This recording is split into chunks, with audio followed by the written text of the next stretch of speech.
All right, so it looks like we are live, Brett.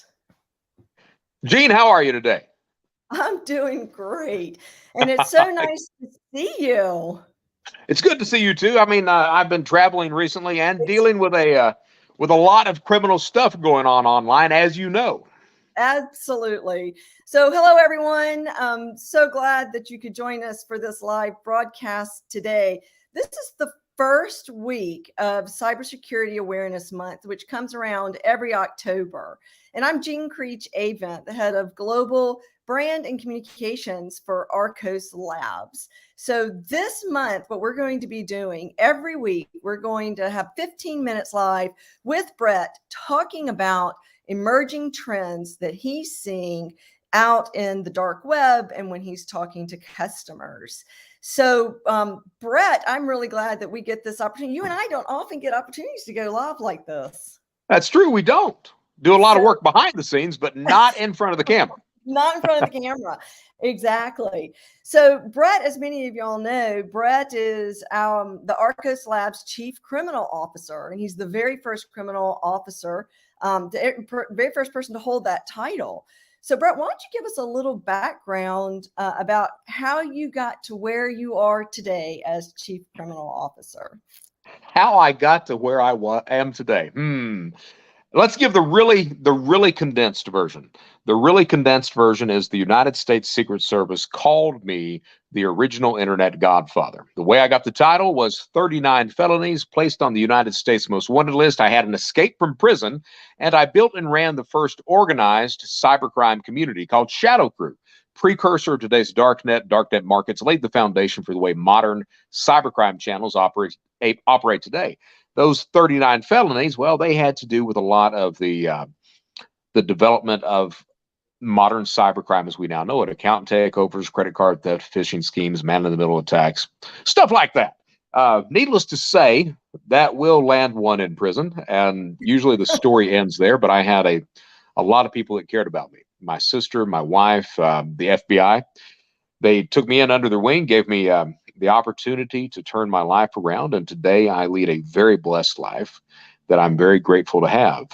Recently, Kevin Goschalk, the CEO and founder of Arkose, as you know, he wanted to bring me in to help and help me and help the company, and he did. He brought me in, and they created a brand new C-level position called Chief Criminal Officer, which is I am humbled by that every single day.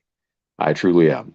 But like I said, Gene, I lead a very blessed life And you're that doing a most of the lot to time I help. don't think I deserve, but I'm grateful to have. Yeah. Yeah, so but you're doing a lot to help a lot of people, right? So you're doing a lot of that research and investigation out on the dark web. You're listening and talking to customers about what they are most concerned with and helping them.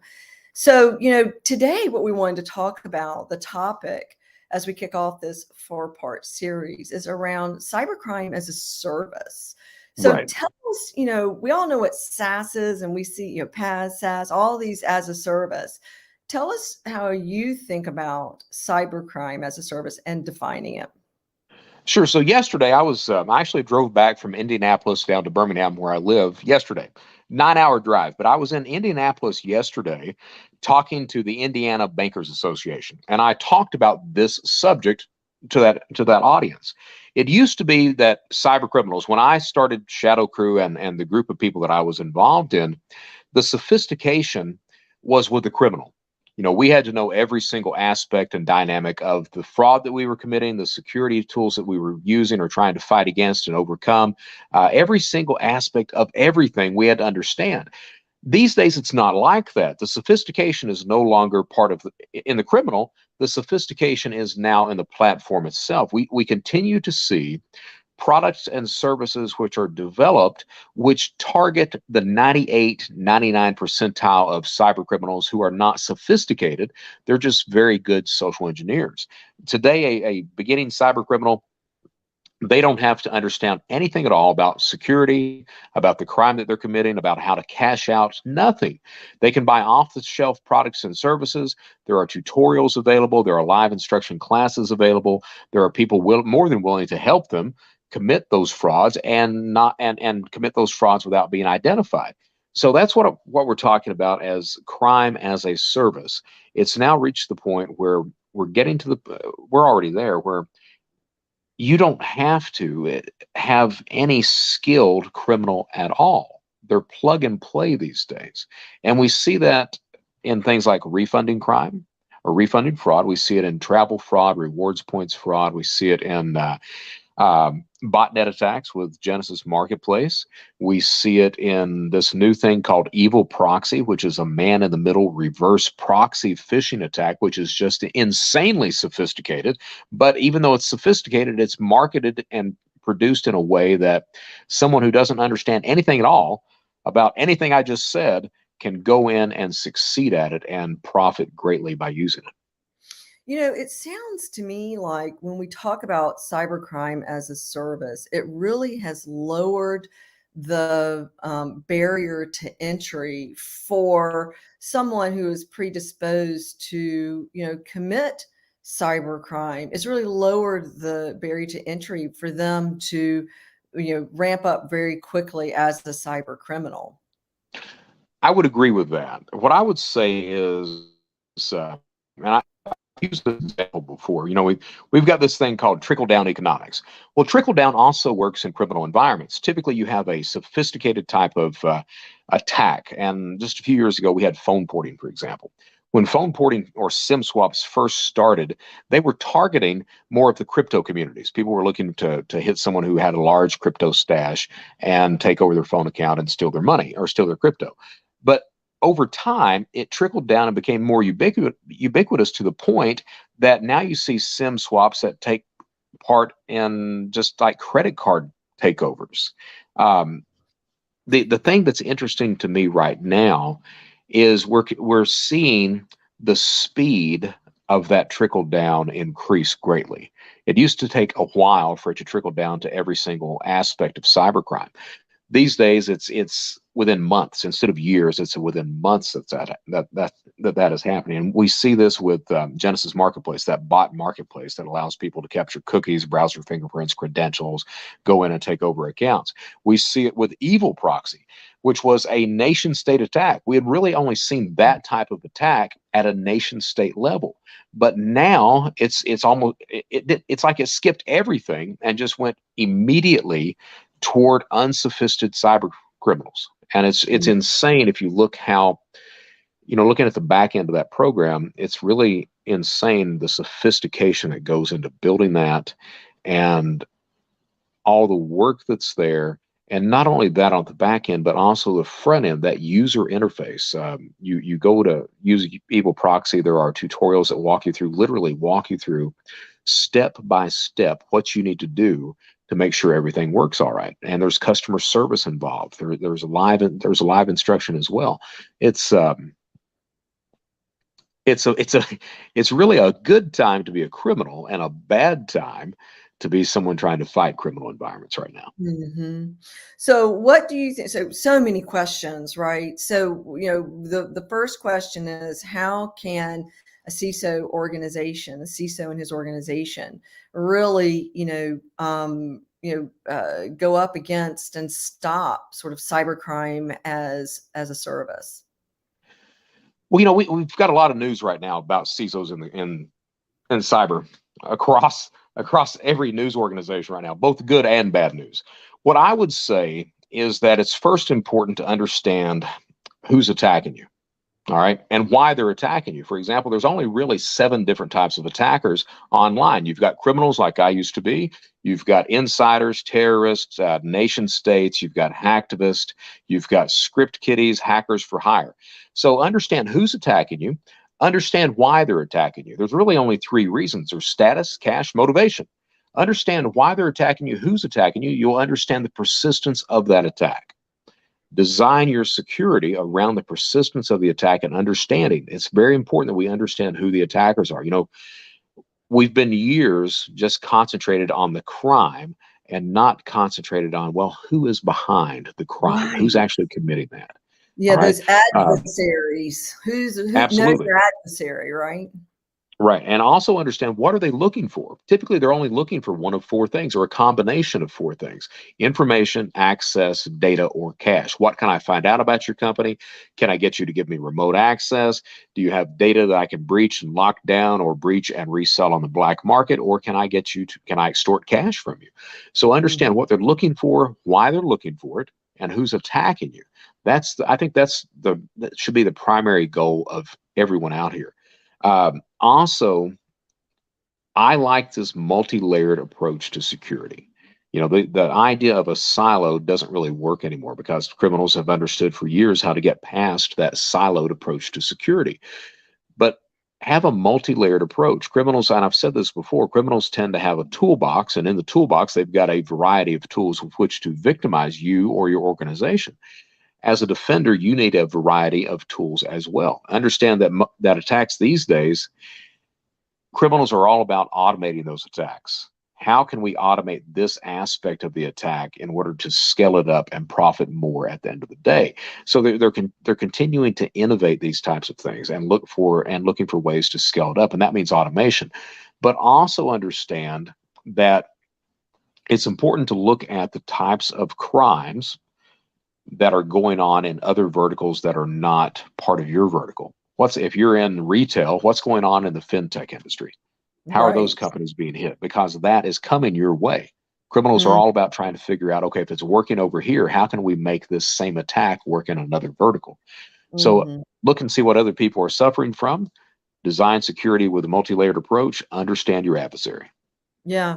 And I tell you, it also seems like, make sure that you're working with, the CISO should make sure that they're working with a strategic partner or vendor that's technology can evolve as the attack methods, and the attack rate, that both of those evolve, right? Well, you brought it up, so I'm just going to say it. We've got 7,500 security companies out there, over 7,500, and there are some security companies that they will develop a product and then they will never innovate on that product whatsoever. Those are the types of companies that I would say, make sure that whoever you're signing on with, that this is a company that will grow as you grow, and that will continue to innovate with whatever the criminal environment is doing. It's important to always look at what the criminal environment is doing and anticipate what they're going to be doing, and then design security to be proactive, not reactive to whatever's happening. Mhm.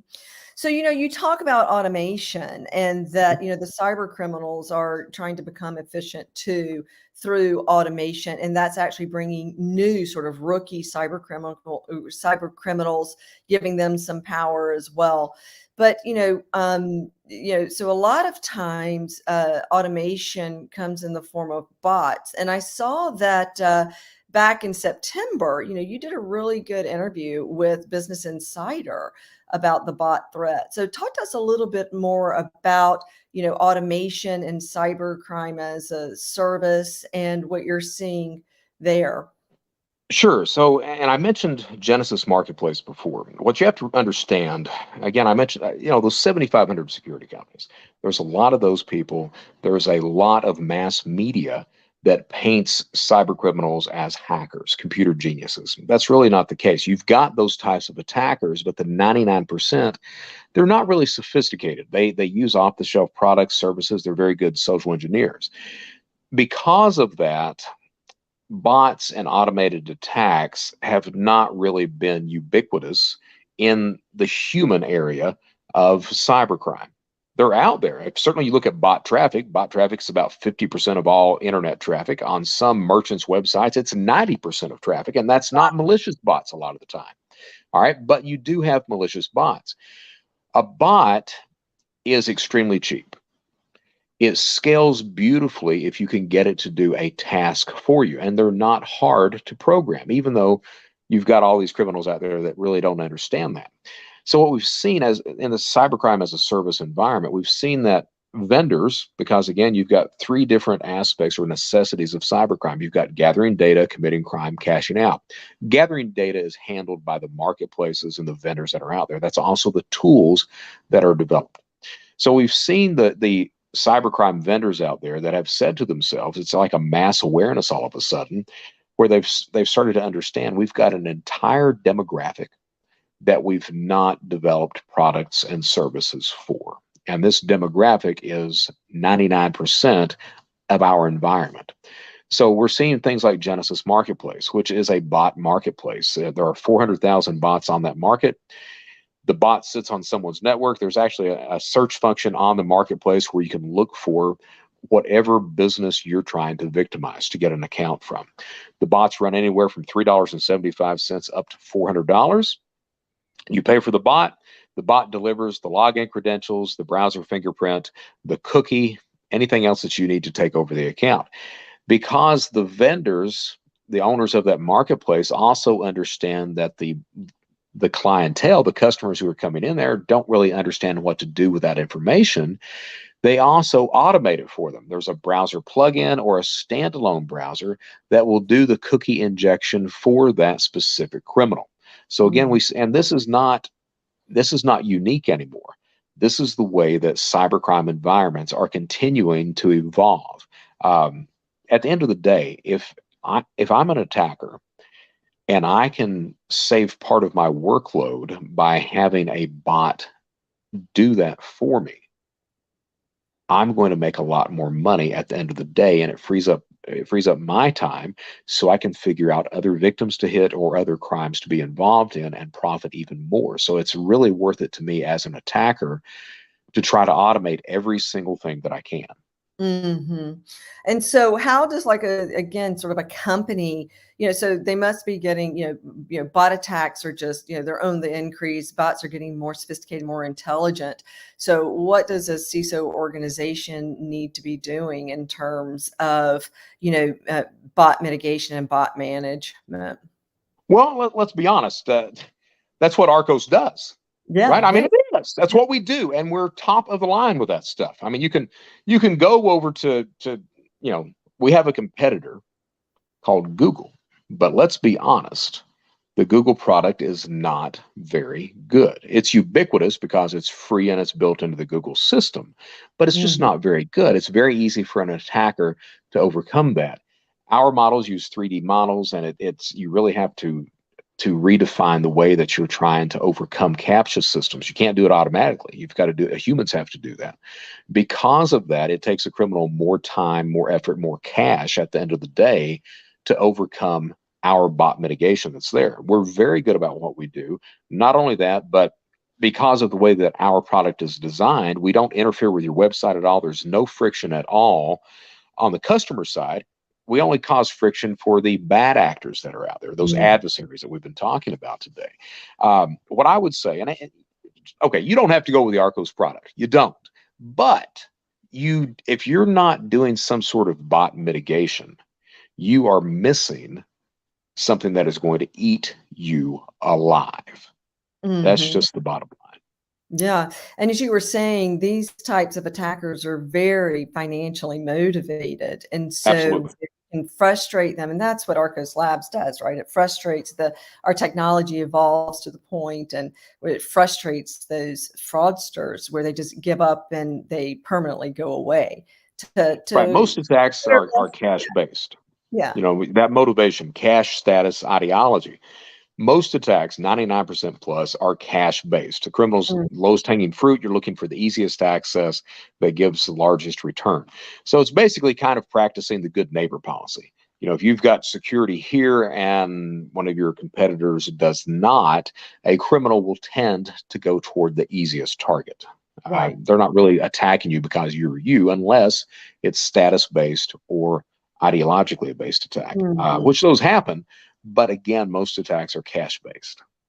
Well, this has just been really fascinating, Brett, and I'm looking forward to the next 4 weeks as we talk about some of the other things, right? We're going to go a little bit more in depth around, refunding fraud. We're going to go a little bit more in depth around, reverse proxy, phishing attacks. And so everybody tune in next week, next Thursday, same time, across the Arkose Labs social media channels. And Brett, really appreciate your time and looking forward to the next 4 weeks. Jean, you are outstanding. Take care. Have a great day. All right.